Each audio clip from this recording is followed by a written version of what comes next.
ఇటీవలి కాలంలో రాజకీయ నాయకులు మాట్లాడే భాషపై మండలి చైర్మన్ గుత్తా సుఖేందర్ రెడ్డి అసహనం వ్యక్తం చేశారు. రాజకీయాల్లో భాష వ్యవహారం పూర్తిగా దిగజారిందని, ప్రతి నాయకుడు ఆత్మ పరిశీలన చేసుకోవాల్సిన అవసరం ఉందని అన్నారు. నాయకులు మాట్లాడే భాష వింటున్న ప్రజలు చేదరించుకుంటున్నారని, ఇప్పటికైనా నాయకులు భాష మార్చుకోవాలని గుత్తా సుఖేందర్ రెడ్డి పేర్కొన్నారు. ఉచిత పథకాలు రాష్ట్ర దేశ ఆర్థిక వ్యవస్థను దెబ్బతీస్తున్నాయని అన్నారు. ఉచితాలను నియంత్రించాల్సిన అవసరం ఉందని అన్నారు. అధికారుల అవినీతి పెరిగిపోయిందని అన్నారు. ఎన్నికల ఖర్చుల నియంత్రణ లేకపోవడమే ఈ అవినీతి పెరుగుదలకు ప్రధాన కారణమని అన్నారు.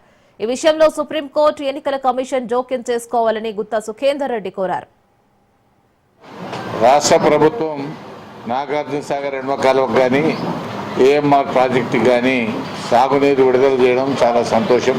ఎందుకంటే ప్రతి సంవత్సరం జూలై ఆఖరు ప్రాంతంలో నీళ్లు విడుదల చేసే సందర్భం ఉండేది. ఈసారి ఒక 10 రోజుల ముందుగానే నీళ్లు విడుదల చేయడం, శ్రీశైలం ప్రాజెక్టులోకి నీళ్లు రావడం, నాగార్జున సాగర్లో కూడా 252 టీఎంసీల పైన ఉండడం, ఇదంతా కూడా రైతులకు శుభ పరిణామం అని చెప్పి నేను భావిస్తూ ఉన్నాను.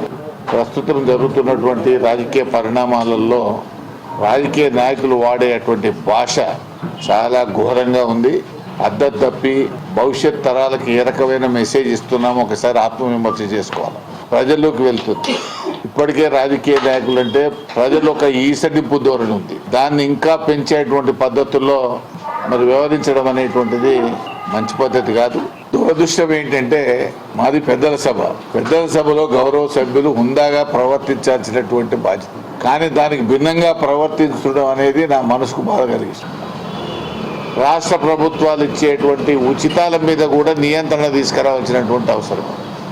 ఒక రాష్ట్రం చూసి ఒక రాష్ట్రం, ఒక రాష్ట్రం చూసి ఒక రాష్ట్రం, ఎన్నికలు గెలిపే ప్రధాన ధ్యేయంగా ఈ ఉచితాలను ఇవ్వడం వల్ల కూడా రాష్ట్రాల యొక్క ఆర్థిక వ్యవస్థ పూర్తిగా చిన్నాభిన్నం అవుతుంది. కాబట్టి ఇవాళ తెలంగాణ ప్రభుత్వం, ముఖ్యమంత్రి రేవంత్ రెడ్డి గారు దానికే చాలా స్పష్టంగా